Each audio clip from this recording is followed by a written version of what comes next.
जय जय श्री राधे। कल हमने श्रवण किया कि किस प्रकार श्री गौरांग दास बाबा श्री रामदास बाबा की शरण में आए और किस प्रकार बड़े बाबा ने उन पर अपनी कृपा वृष्टि बरसाई और किस तरह गुरुदेव की आज्ञा लेकर वे वृंदावन चले आए और श्री जगदीश बाबा के सानिध्य में रहकर वे अष्टकालीन लीला स्मरण की पद्धति से भजन करने लगे। शेष कथा आगे। वे हर समय यमुना पुलिन के निबिड़ निकुंजों और वनों में विचरण करते हुए समयोपयोगी लीला की भावना किया करते। उनकी बाह्य चेष्टा देख जान पड़ता कि कोई पागल व्यक्ति यूं ही इधर उधर घूम रहा है। उन्हें इस प्रकार डोलता देख कभी कभी लोग सिद्ध जगदीश दास बाबा से कहते, आपका गोपाल यूं ही इधर उधर डोला करता है, कुछ भजन साधन नहीं करता। बाबा कहते, श्रेष्ठ भजन तो वही है जो गोपाल करता है, वो भजन के सिवा और कुछ कर ही नहीं सकता। एक दिन संध्या समय धीरेन्द्र श्री जगदीश दास बाबा के समीप बैठे थे। वे सहसा बोल पड़े, देख गोपाल देख, लालजी की शोभा कैसी सुंदर है। दोनों भैया झूमते झामते कैसे चले आ रहे हैं। गैयों के खुर से उड़े रजगण अलकावलियों पर कैसे शोभायमान है। धीरेन्द्र ने कहा, बाबा मुझे तो कुछ भी नहीं दिख रहा। कुछ देर रुककर बाबा बोले, तुझे दिखेगा जब मैंने कह दिया, और चुप हो गए। कुछ दिन पश्चात जगदीश बाबा ने धीरेन्द्र नाथ को गोवर्धन के पंडित रामकृष्णदास बाबा से शास्त्र अध्ययन करने का और उनके सत्संग में रहकर भजन करने का आदेश किया। पंडित बाबा उस समय कुसुम सरोवर के निकट श्याम कुटी में रहते थे।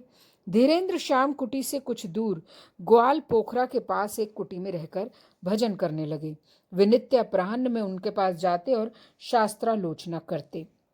धीरेन्द्र नाथ ने पंडित बाबा के निकट श्रीमद् भागवत और षट संदर्भादि अनेक भक्ति ग्रंथों का अच्छी तरह अध्ययन और मनन किया। इसी समय उन्होंने ब्रजभाषा के वाणी ग्रंथों का भी अध्ययन किया। उनकी मेधा शक्ति तो असाधारण थी ही। थोड़े ही दिनों में उन्होंने श्री हरिदास जी, श्री हरिव्यास देव जी, श्री हरिवंश जी, श्री हरिराम व्यास जी और श्री वल्लभ रसिक जी प्रभृति रसिकाचार्यों की समस्त वाणियों को कंठस्थ कर लिया। व्रज साहित्य के द्वितीय पंडित और भक्ति रस के अनन्य रसिक के रूप में उनका सभी संप्रदायों में सम्मान किया जाने लगा। पंडित बाबा की आज्ञा से उन्होंने श्यामकुटी में नित्य कथा कहना प्रारंभ किया। कथा सुनने दूर दूर से महात्मा आते। जिस ग्रंथ की वे कथा कहते वो तो नाम मात्र को सामने रखा रहता। कथा का निर्झर अबाध गति से बहता रहता। श्लोकी की आवृत्ति ऐसे होती रहती जैसे सारा ग्रंथ उनके ललाट पर लिखा हो। हिंदी और बंगला ग्रंथों की वाणियों से संपुष्ट अश्रु कंपादि सात्विक भावों से सिक्त उन श्लोकों की रसमय व्याख्या श्रोताओं को एक अनिर्वचनीय भाव समुद्र में निमग्न कर देती। पंडित बाबा के आदेश से धीरेन्द्र नाथ गुरुदेव के पास जाकर उनसे वैराग्य आश्रम की विधिवत दीक्षा ले आए। नाम हुआ श्री गौरांग दास। गौरांग दास त्याग और वैराग्य की साक्षात मूर्ति थे। उनकी कुल संपत्ति थी एक लंगोटी, टाट का बहिर्वास और ब्रजरज का करुआ। वे दिन भर भजन करते, संध्या समय एक बार मधुकरी को जाते। मधुकरी में जो मिल जाता उसी से उदर पूर्ति करते। एक दिन रात को उन्होंने स्वप्न देखा कि ग्वाल पोखरा में उनकी कुटिया के निकट एक स्थान में गिरिराज की एक मूर्ति वहां से उन्हें ले चलने को उनसे कह रही है। प्रातःकाल होते ही वे उस स्थान पर गए। देखा कि गांव के लोग वहां कुआं खोद रहे हैं। थोड़ी सी खुदाई करने पर एक सुंदर गिरधारी की मूर्ति दिखाई दी। गौरांग दास जी ने गड्ढे में झांका तो देखा कि वो वही गिरिराज की मूर्ति है जो स्वप्न में उनके साथ चलने को अकुला रही थी। उन्होंने उसे गड्ढे से निकालकर हृदय से लगा लिया और अपनी कुटी पर ले गए। वे तन मन से गिरधारी की सेवा में लग गए। पर वैराग्य की मूर्ति बाबा गौरांग दास जी और विलास की मूर्ति गिरधारी की कितने दिन निभ सकती थी। गौरांग दास जी ने अपने लिए कभी किसी से कोई याचना नहीं की, पर गिरधारी के लिए नित्य करनी पड़ती। उसे कभी सुंदर रेशमी वस्त्र चाहिए थे, कभी चांदी की बांसुरी, कभी सोने का मुकुट, कभी कीमती से कीमती इत्र, फुलेल, फल फूल और मिष्ठान। एक लंगोटी में रहने वाले शरीर में वस्त्रों की जगह ब्रजरज लपेटने वाले और भिक्षा में मिला रूखा सूखा खाकर या उपवास कर रह जाने वाले बाबा गौरांग दास का सारा समय सेवा की सामग्री एकत्र करने में निकल जाता। लीला स्मरण के लिए समय बिल्कुल न रहता। इस धर्म संकट में वे गए वृंदावन जगदीश दास बाबा जी के पास और गिरधारी की सब बातें कहने के बाद बोले, अब आप ही बताएं, मैं आपकी आज्ञा का पालन कर लीला स्मरण किया करूं या इनकी आज्ञा का पालन कर हर समय इनकी विलासिता की सामग्री जुटाने में लगा रहा करूं। जगदीश बाबा ने कहा, श्री मूर्ति से अपनी असमर्थता प्रकट कर उनसे क्षमा प्रार्थना करते हुए गिरि गोवर्धन पर उन्हें पधरा दो और स्वयं श्री रूप सनातन आदि द्वारा प्रदर्शित वैराग्यमय भजन के मार्ग का अवलंबन करो। गौरांग दास जी ने ऐसा ही किया। श्री सनातन गोस्वामी अपने सेवित विग्रह श्री मदन मोहन जी को केवल रूखी और अलोनी बाटी का भोग लगाया करते थे। उसे गले से उतारना उनके लिए कठिन होता था। उन्होंने एक दिन सनातन गोस्वामी से कहा, केवल अंगारों पर सिका हुआ यह अलोना आटे का पिंड मुझे अच्छा नहीं लगता, इसमें कम से कम नमक तो डाल दिया करो। सनातन गोस्वामी ने उत्तर दिया, प्रभु मुझे आपकी ये बात अच्छी नहीं लगी। आज आप नमक की कह रहे हैं, कल दाल और सब्जी और परसों पूरी कचौड़ी की कहेंगे। मैं एक मुट्ठी आटे की भिक्षा पर निर्वाह करने वाला विरक्त बाबा इन सबको जुटाने में लग जाऊंगा तो भजन कब करूंगा। इसलिए आप उत्तम सेवा चाहें तो कृपा कर उसकी व्यवस्था अपने आप ही कर लें। मदन मोहन जी को अपनी सेवा की व्यवस्था आप कर लेनी पड़ी। उन्होंने रामदास कपूर नामक एक व्यापारी को प्रेरणा देकर एक भव्य मंदिर का निर्माण कराया और अपनी उत्तम से उत्तम सेवा की व्यवस्था कर ली। पर सनातन गोस्वामी उस मंदिर में एक दिन भी नहीं रहे। उसके बनते ही वे मदन मोहन जी की सेवा छोड़कर चले गए और वृक्षों के नीचे वास कर भजन करने लगे। पर क्या इस प्रकार प्रभु की आज्ञा का उल्लंघन करना उनके लिए उचित था? क्या प्रभु की साक्षात सेवा ही भक्त का सर्वोच्च कर्तव्य और उसका परम अभिष्ट नहीं है? सेवा ही परम अभिष्ट है, ये सच है। पर प्रभु की जिस प्रकार की सेवा मानसी भजन में होती है, उस प्रकार की सेवा वैधि भक्ति के वाद्य उपकरणों से संभव नहीं है। मानसी चिंतन में भक्त स्वतंत्र होता है दिव्य से दिव्य उपकरणों द्वारा प्रभु की मनचाही सेवा करने को। बाह्य सेवा उतनी सुंदर और रसमय हो ही नहीं सकती। उस बड़ी सेवा के लिए छोटी सेवा का त्याग करना पड़ता है। तभी न माँ यशोदा स्तनपान करते गोपाल को गोद से उतार कर उसके लिए औंठते दूध को फनते देख भागी चली गई थी। बाबा गौरांग दास जी का वैराग्य अब इतना तीव्र हो गया कि उनका एक स्थान पर बहुत दिन रहना संभव न रहा। वे कंधे पर गूदड़ी और हाथ में करुआले गोवर्धन से चल पड़े। एक दिन एक वृक्ष के नीचे रहते, दूसरे दिन दूसरे वृक्ष के नीचे। संध्या समय एक बार पास के गांव में जाकर मधुकरी मांग लाते, कभी जंगल के साग पात खाकर ही रह जाते, कभी वो भी नहीं। कभी कई दिन लगातार निराहार बीत जाते। ब्रजवासी उन्हें एक ही अवस्था में कई दिन तक एक पेड़ के नीचे पड़ा देख मधुकरी वहीं पहुंचा देते। कई बार वो भी उनके सामने ज्यों की त्यों रखी रह जाती। तब ब्रजवासी अपने हाथ से उन्हें भोजन कराते। कभी उनके शरीर से लंगोटी भी उतर जाती और उन्हें उसका पता भी न रहता। एक बार ऐसी नग्न अवस्था में ही वे मधुकरी के लिए ग्राम में चले गए। बालक उन्हें देख धूल फेंकने और कंकड़ मारने लगे। किसी के दरवाजे पर जाकर आवाज लगाई, राधे श्याम। एक ब्रजमाई ने दरवाज़ा खोला, पर खोलते ही बंद कर दिया और क्रोध से कहा, ज्ञानी बावरे, जा यहाँ से। गौरांग दास जैसे अनन्य प्रेमी भक्त के लिए ज्ञानी बावरे से बड़ी गाली और क्या हो सकती थी। पर यह गाली सुनकर भी उन्हें तुरंत इस बात का पता न चल पाया कि जो ब्रजमाई उन्हें प्यार से रोटी दिया करती थी, उसके आज गाली देने का कारण क्या था। दिव्योन्माद की इस अवस्था में बाबा अधिकतर जंगलों में ही विचरा करते। उनके संगी साथी होते केवल ब्रज के कल्पतरु, जिनसे वे अत्यधिक स्नेह करते। कल्पतरु भी उनसे स्नेह करते, उनसे बातें करते और भांति भांति से उनकी सहायता करते। एक बार शीतकाल में आकाश में बादल छाए हुए थे, ठंडी हवा चल रही थी, वृष्टि भी थोड़ी थोड़ी हो रही थी। बाबा नग्न अवस्था में थर थर काँप रहे थे। वो एक बड़े वृक्ष की खोह में जा बैठे, प्रिया प्रियतम की याद में अश्रु विसर्जन करते रहे। उसी समय सामने के एक वृक्ष से आवाज आई, देखो, एक महात्मा तुम्हारी शरण में आए हैं, उन पर नेक कृपा करो। उत्तर में उस वृक्ष ने, जिसकी खोह में महात्मा बैठे थे, कहा, नेक आप ही कृपा करो ना। तब सामने वाले वृक्ष से एक मोर उतर कर आया और महात्मा के सामने पंख फैलाकर खड़ा हो गया। एक और मोर उतर कर आया और पहले वाले मोर के बगल में पंख फैलाकर खड़ा हो गया। इस प्रकार कई और मोर आए और महात्मा के सामने गोलार्ध में पंख फैलाकर खड़े हो गए। इतने में महात्मा क्या देखते हैं कि एक नीलमणि किसी कांतियुक्त बालक मस्तक पर मोर पिच्छ धारण किए त्रिभंग मुद्रा में मोरों के बीच खड़ा बांसुरी बजा रहा है। अक्सर बाबा निर्जन में कल्पतरुओं को राधा रस सुधा निधि और वृंदावन महिमामृत आदि ग्रंथों का पाठ सुनाया करते। जिन दिनों वे वृंदावन में शाहजहांपुर की बगीची में रहा करते, वहां के तरुलताओं को नित्य संध्या समय राधा रस सुधा निधि का पाठ सुनाते। एक दिन मधुकरी से लौटने में देर हो गई। वे कुटिया में जाकर लेटे रहे। किसी ने दरवाज़ा खटखटाया। बाहर निकलकर देखा तो कोई नहीं। उसी समय पास के एक पाकर के वृक्ष से आवाज़ आई, गौरांग दास, आज पाठ नहीं करोगे? गौरांग दास ने कहा, आज अंधेरा हो गया है, दिया बत्ती कुछ है नहीं, पाठ करूं कैसे? कुटिया में जाकर देखो, आले में मोमबत्ती और दिया सलाई रखी है, मोमबत्ती जलाकर पाठ करो ना, वृक्ष ने कहा। बाबा भीतर गए तो देखा कि सचमुच एक बड़ी सी मोमबत्ती और दिया सलाई आले में रखी है। उन्होंने तुरंत मोमबत्ती जलाकर पाठ आरंभ कर दिया। बाबा को अपने दुख दर्द की जो भी बात कहनी होती, ब्रज के तरुलताओं से ही कहते।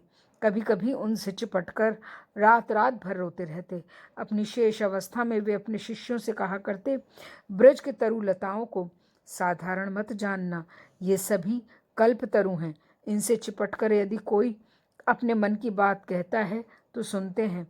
बाबा के मुख से हरि कथा सुनने का लोभ ब्रज के तरुओं को ही नहीं रहता, ब्रज के ठाकुर भी उनकी कथा सुनने को लालायित रहते। सन 1922 के कार्तिक मास में उन्होंने ब्रजवासियों के आग्रह से स्वामी ग्राम के एक मंदिर में 20 दिन तक वृंदावन महिमामृत का पाठ किया। अंतिम दिन पाठ शेष कर अन्यत्र जाने का निश्चय किया। उसी दिन रात्रि में पुजारी को स्वप्न हुआ। मंदिर के ठाकुर ने उससे कहा, मुझे गौरांग दास का पाठ बहुत अच्छा लगा, उनसे कहो 5 दिन और वहाँ रुककर मुझे पाठ सुनाएं। पुजारी ने जब उनसे स्वप्न की बात कही तो उन्होंने 7 दिन और मंदिर में कथा कहकर ठाकुर की मनोवांछा पूर्ण की। एक बार उन्होंने किसी ग्राम में 5 दिन कथा कही। 5वें दिन पाठ समाप्त कर अगले दिन वहां से चले जाने का निश्चय किया। उस दिन रात्रि में उन्होंने स्वप्न देखा कि वे गांव में मधुकरी के लिए निकले हैं।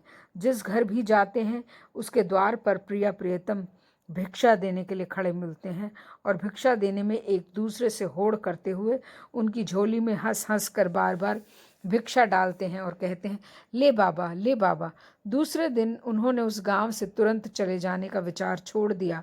सोचा कि जहां भिक्षा देने में प्रिया प्रियतम में ऐसी होड़ है, वहां कुछ दिन और रहकर भिक्षा क्यों न करें।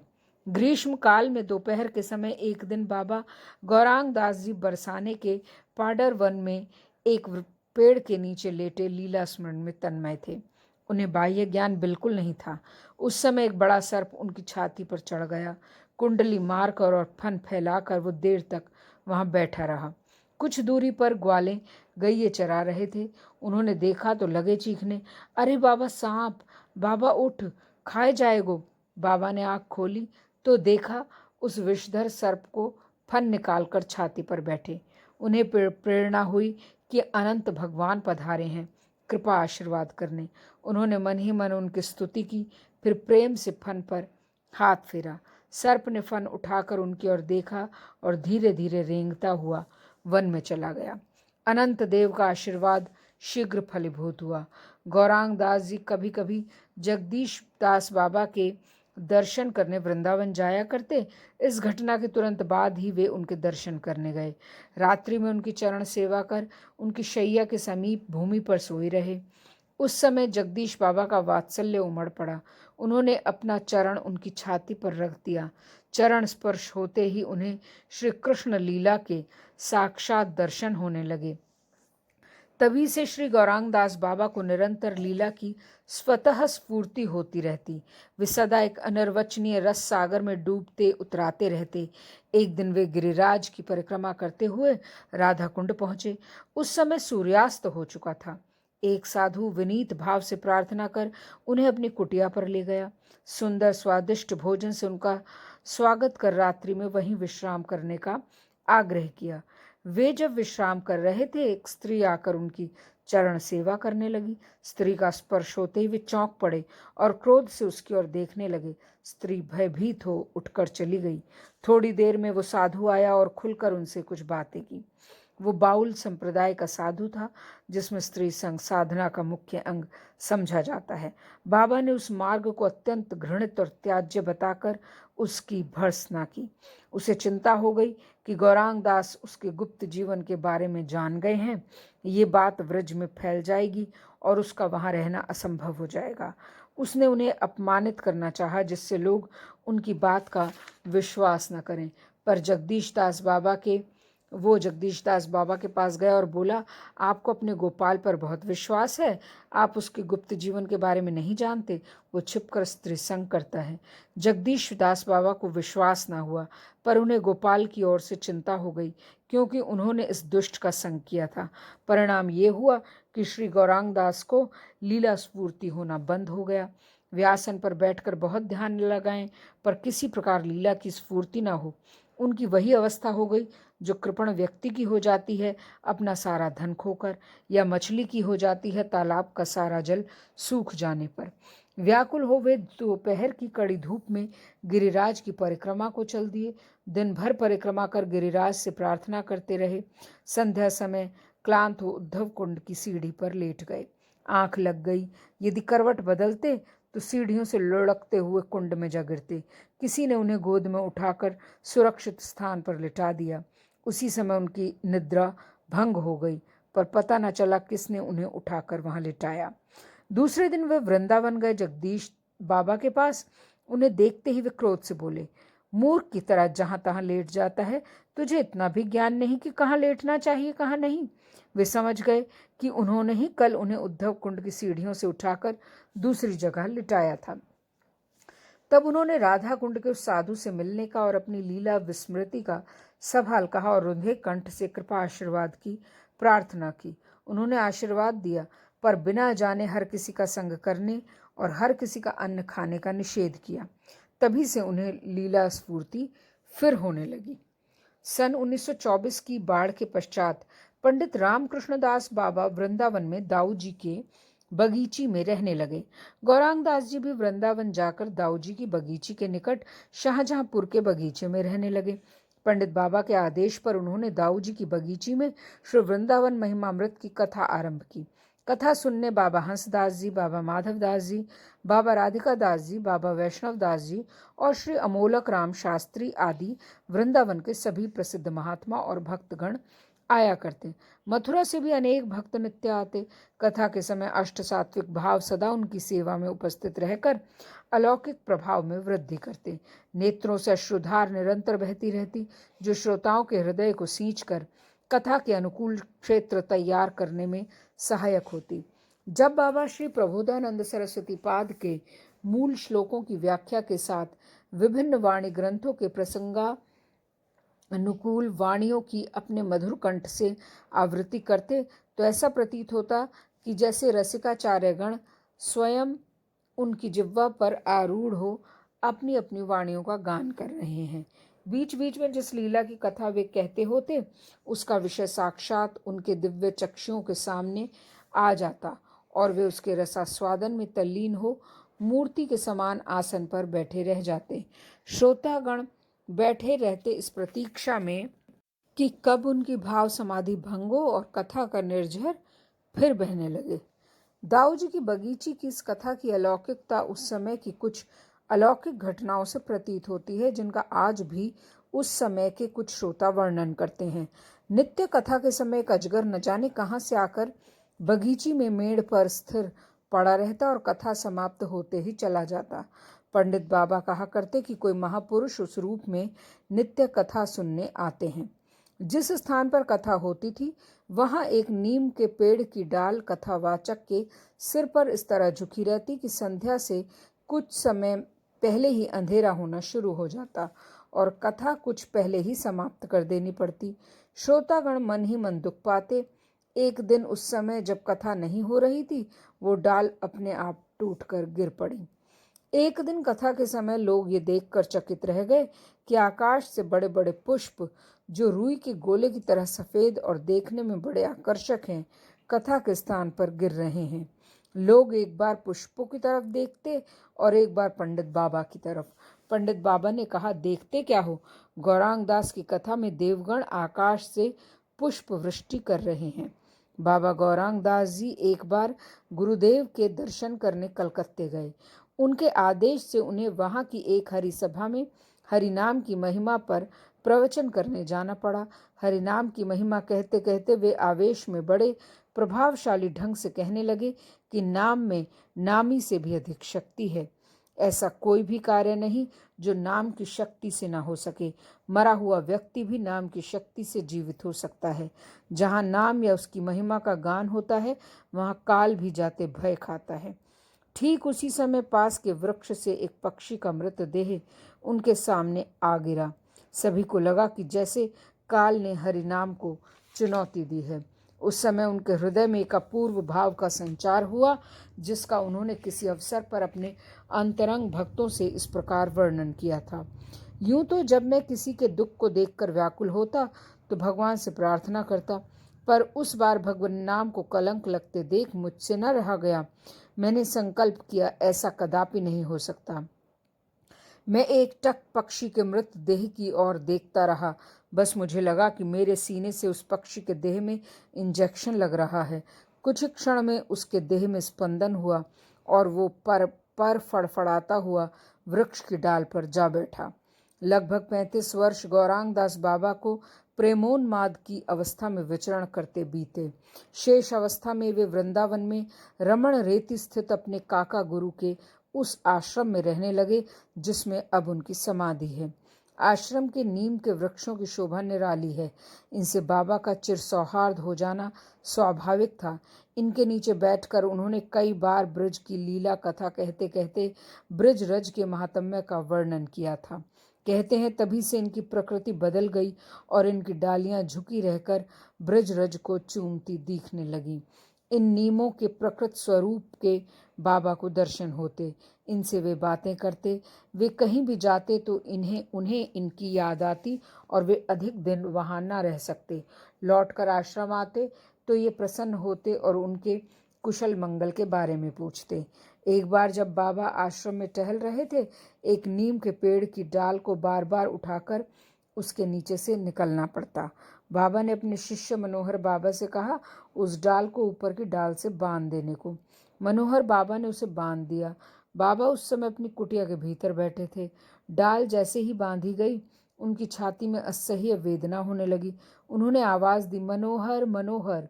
मनोहर बाबा भागते हुए आए और बोले, क्या है बाबा, तूने डाल को बांध दिया क्या? हाँ बाबा, खोल जाके। डाल के खोलते ही बाबा की वेदना शांत हो गई। दूसरे दिन जब वे आश्रम में टहल रहे थे, उन्होंने देखा कि उसी पेड़ के नीचे एक सुंदर सुकोमल नील वर्ण का बालक खड़ा है। उसके नेत्रों से अश्रु बिंदु ढुलक रहे हैं और वो उनकी ओर देखते हुए कह रहा है, तुम भी मुझे बांधोगे? बाबा कुछ दिनों से गुरुदेव की आज्ञा से दीक्षा देने लगे थे। उनके अनेकों शिष्य हो गए। अक्सर उन्हें विपत्ति में देख उनका वात्सल्य उमड़ पड़ता था। उनका दुख दूर करने के लिए उन्हें बाध्य होना पड़ता था। कभी कभी उन्हें काल के मुख से निकालकर नया जीवन भी देना पड़ता था। उनके कृपापात्र मथुरा के डॉक्टर रामचरण को हैजा हो गया। अस्पताल में डॉक्टरों ने जवाब दे दिया। बाबा को सूचना मिलते ही वे मथुरा चले गए, पर सीधे अस्पताल न जाकर गए अपने शिष्य लाला प्रभुदयाल के घर। वहां एक कमरे में अपने को बंद कर लिया। 1 घंटे बाद उन्मत्त अवस्था में न जाने क्या कहते हुए निकले और तेजी से अस्पताल की ओर जाने लगे। अस्पताल पहुंचे तब डॉक्टर रामचरण का शरीर नीला पड़ चुका था। आंखें चढ़ गई थी। नब्ज का आसानी से पता नहीं लग रहा था। बाबा ने उनकी छाती पर हाथ रखकर 3 बार पुकारा।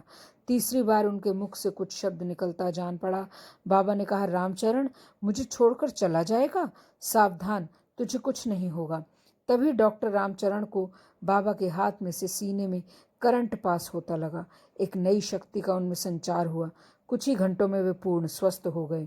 गुड़गांव के श्री अमरनाथ शर्मा एडवोकेट की पत्नी से किसी ज्योतिषी ने कहा था, तुम्हारे पुत्र की 7 वर्ष की अवस्था में मृत्यु हो जाएगी। उसके 1 महीने बाद तुम्हें वैधव्य भोगना होगा। ठीक 7 वर्ष की अवस्था में पुत्र का देहांत हो गया। तब उन्हें शर्मा जी की तरफ से विशेष चिंता हुई। वृंदावन जाकर बाबा से अपना दुख निवेदन किया। उनकी आंखों से अश्रुपात होते देख बाबा ने कहा, बेटी चिंता न कर, मंगलमय प्रभु मंगल करेंगे। 1 मास बाद शर्मा जी किसी के साथ रिक्शा पर जा रहे थे। रास्ते में आकस्मिक दुर्घटना से उनके साथी का प्राणांत हो गया। वे बाल बाल बच गए।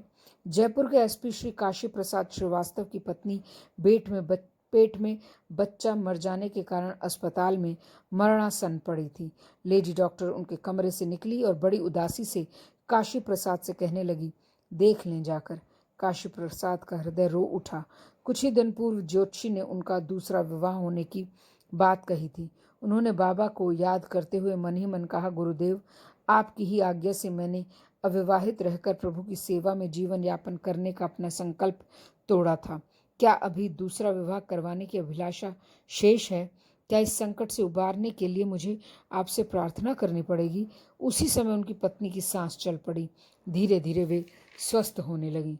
कुछ दिन बाद उन्होंने स्वप्न देखा कि गुरुदेव उनसे कह रहे हैं, लाली अभी 9 नाव और खुलेंगी, नवी में बैठ जाना, पार हो जाओगी। पार हो जाने का अर्थ मर जाना नहीं था, संसार सागर पार कर राधा कृष्ण की दिव्य लीला में प्रवेश करना था।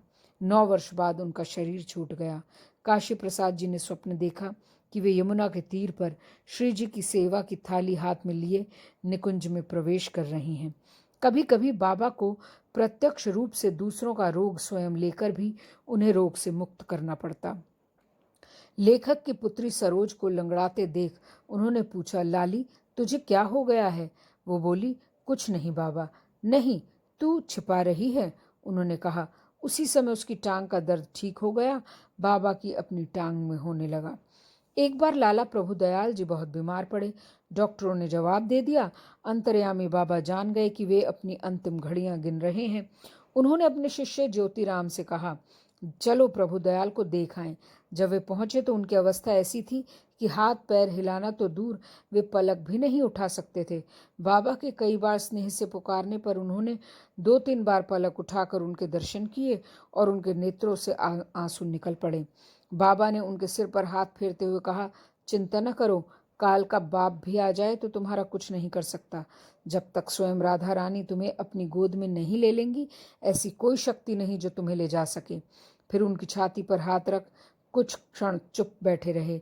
एकदम उनके हाथ में बिजली का सा झटका लगा। उसी समय से प्रभु दयाल जी की हालत सुधरने लगी और वे ठीक हो गए। इस घटना के तुरंत बाद बाबा की छाती के नीचे बाईं ओर की पसली में दर्द होने लगा। ज्योतिराम ने पूछा, बाबा दर्द कैसे हो गया?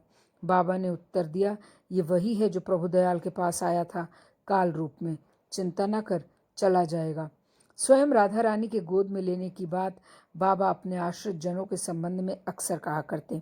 उनके शिष्य आगरा के प्रसिद्ध डॉक्टर श्री गोकुल नारायण व्यास के संबंध में ये बात प्रत्यक्ष रूप से सिद्ध हुई। शरीर छोड़ने के कुछ क्षण पहले उन्होंने अपनी लड़की से कहा, देखो राधा रानी पधारी हैं, आसन दो ना। दीक्षा देते समय बाबा शिष्य के दोनों हाथ अपने दोनों हाथों में लेकर उन्हें राधा रानी की ओर बढ़ाते हुए नेत्रों से अश्रु विसर्जन करते और कहते, राधे करुणामयी, इसे अंगीकार करो। शिष्य को इस बात का बोध होता या ना होता, पर उनकी भाव मुद्रा से स्पष्ट जान पड़ता कि उस समय राधा रानी उनके सामने होती और शिष्य का हाथ उनके हाथ में होता। जिसे एक बार राधा रानी स्वीकार कर लें, उसे उन्हें छोड़ और किसकी सामर्थ्य जो ले जाए।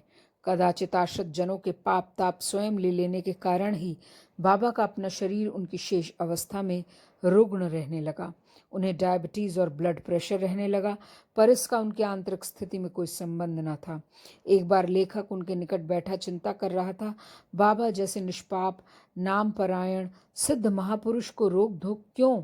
कहते हैं कि एक हरिनाम जितने पापों को ध्वंस करने की शक्ति रखता है, उतने जीव की सामर्थ्य ही नहीं जो कर सके। फिर बाबा का तो जीवन ही नाममय है। अंतर्यामी बाबा ने लेखक के मन की बात जान ली। वे बोले, कपूर, रवि ठाकुर का एक गान है।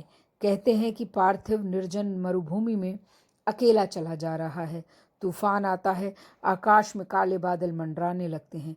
बिजली की तड़प और बादलों की गड़गड़ाहट से वो भयभीत होता है। काश वो जानता कि काले बादलों के पीछे सुंदर रास नृत्य हो रहा है और कोई बीच में खड़ा मंद मंद मुस्काता मुरली के मधुर स्वरों से आनंद बिखेर रहा है। बाबा की यही सहज स्थिति थी। कठिन से कठिन व्याधि में भी उनके मन प्राण श्री कृष्ण की दिव्य लीला में डूबे रहते और उनका हृदय आनंद से परिपूर्ण रहता। एक बार उनकी पीठ में विषैला फोड़ा हो गया। ऑपरेशन के लिए मथुरा के अस्पताल में भर्ती किया गया। डॉक्टर ने क्लोरोफॉर्म देने का उपक्रम किया। बाबा ने आग्रह कर किसी प्रकार डॉक्टर को बिना क्लोरोफॉर्म के ऑपरेशन करने को तैयार किया। उसने डरते डरते ऑपरेशन किया, पर बाबा ने उफ भी नहीं की। ऑपरेशन के बाद डॉक्टर ने पूछा, बाबा इतना बड़ा ऑपरेशन और आपको जरा भी कष्ट नहीं? बाबा ने उत्तर दिया, कष्ट शरीर को हुआ होगा, मन दूसरी ओर लगा था। डायबिटीज और ब्लड प्रेशर के कारण बाबा को कभी कभी मूर्छा आ जाती। मथुरा के किशोरी रमन कॉलेज के एक अध्यापक ने उनसे पूछा, बाबा आपको जब मूर्छा आती है तब कुछ भी सुध नहीं रहती? उन्होंने उत्तर दिया, नहीं, कुछ भी सुध नहीं रहती, पर राधा नाम नहीं भूलता। इससे पता चलता है कि कैसा भी कष्ट हो, उनकी सहज स्थिति में कोई अंतर नहीं पड़ता था। भगवान नाम, गुण और लीला भगवान से अभिन्न है। यदि भगवान नाम की विस्मृति ना हो तो लीला की विस्मृति भी कैसे हो सकती है? पर उनका कष्ट देखकर लोगों को चिंता होना स्वाभाविक था। एक बार एक वैष्णव ने उनसे पूछा, आपकी प्रार्थना पर प्रभु ने न जाने कितने लोगों को रोग मुक्त कर जीवन दान दिया है, पर आप स्वयं औषधियों पर निर्भर करते हैं, ऐसा क्यों? बाबा ने कहा, हमारा रागानुगा भजन तत्सुखी भजन है। कृष्ण सुखी हमारे भजन का एकमात्र उद्देश्य है। अपने सुख के लिए अपने शरीर का भार हम उन पर कैसे डाल सकते हैं? रोग से मुक्ति पाने के लिए उनसे प्रार्थना न कर औषधियों का सेवन करना ही ठीक है। ये भी तो उन्हीं का विधान है।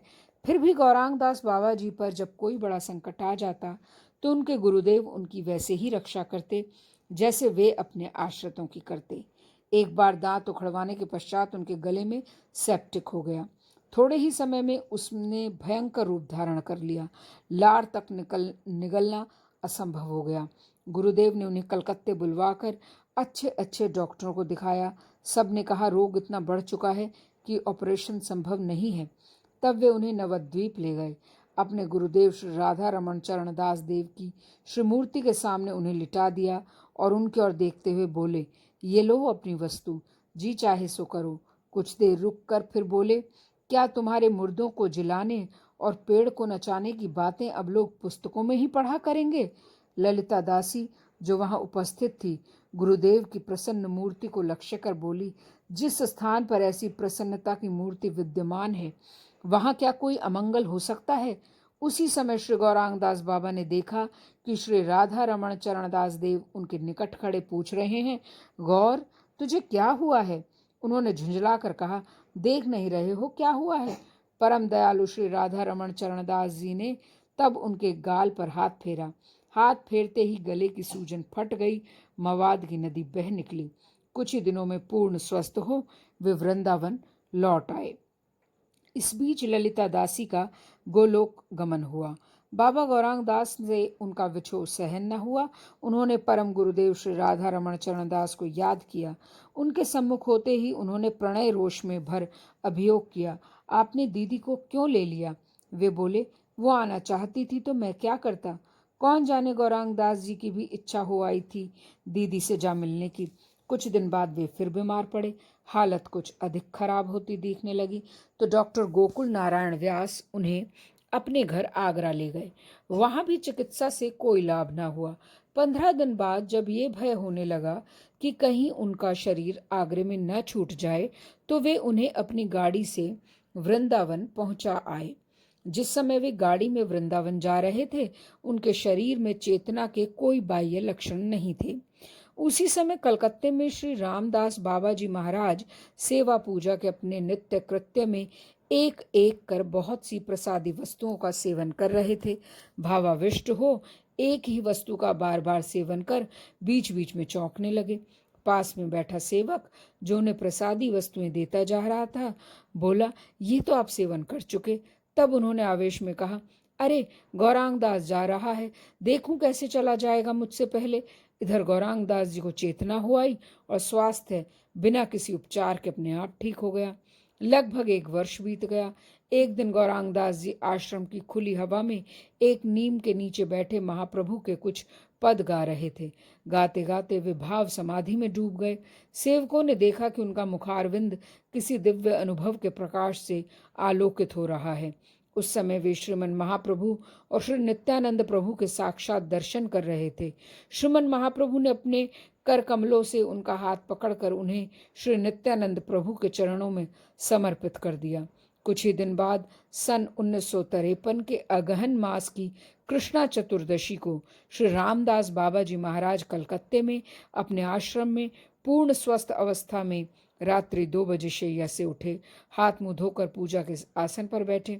सब आश्रम वासियों को बुलाकर कहा, मुझे ललिता दीदी बुला रही हैं, मैं जाऊंगा, तुम सब कीर्तन करो। साथ ही उन्होंने कीर्तन आरंभ किया। भज निताई गौर राधे श्याम, जप हरे कृष्ण हरे राम। कीर्तन ध्वनि नीरव रात्रि के शांत वातावरण में गूंज उठी। कुछ ही देर में उन्होंने हुंकार भरी, महावीर राधा रमण, महावीर राधा रमण, और वे अपने दिव्य देह से गोलोक में गुरुदेव श्री राधा रमण चरणदास देव और अपनी गुरु बहन श्री ललिता दासी से जा मिले। उसी दिन श्री गौरांग दास बाबा के शिष्यों ने सुना उन्हें कहते, सब गया, मेरा बल विद्या बुद्धि सब गया। उसी समय से उनका अन्न जल छूट गया। वे अर्ध चेतनावस्था में गंभीर मुद्रा में रहने लगे। धीरे धीरे चेतना बिल्कुल लोप होने लगी। ऐसी स्थिति में उनके प्राण पखेरु किसी भी समय श्री गुरुदेव का अनुगमन कर सकते थे, पर यह कार्य तो स्वयं महाप्रभु ने पहले से अपने ऊपर ले रखा था। वे किसी शुभ मुहूर्त की प्रतीक्षा में थे। अगहन मास सन 1953 की शुक्ला एकादशी थी। एक दिन उस दिन भी शरदकालीन सूर्य की किरणें आश्रम के कोने कोने में व्याप्त थी, पर वो आश्रम में दूर दूर से आए भक्तों के हृदय में छाए अंधियारे को स्पर्श नहीं कर पा रही थी। नीम के वृक्षों की शोभा उस दिन भी पहले जैसी थी, पर वो लग रही थी उस सुंदरी के श्रृंगार की सी, जिसके माथे की बिंदी मिट चुकी हो, जिसे दुलाराने संवारने वाला उसे सदा के लिए छोड़कर चला गया हो। वो कुसुम जिसके अप्राकृत सौरभ से ये स्थली महका करती थी, अब वहाँ कहाँ था। उसे महाप्रभु ने स्वयं अपनी कर कमलों में समर्पित कर दिया था, नित्यानंद स्वरूप गुरुदेव के चरणों में। श्री राधा सरस बिहारी लाल की जय, श्री अलबेली सरकार की जय, श्री गौरांग दास बाबा की जय। जय जय श्री राधे श्याम। भज निताई गौर राधे श्याम, जप हरे कृष्ण हरे राम।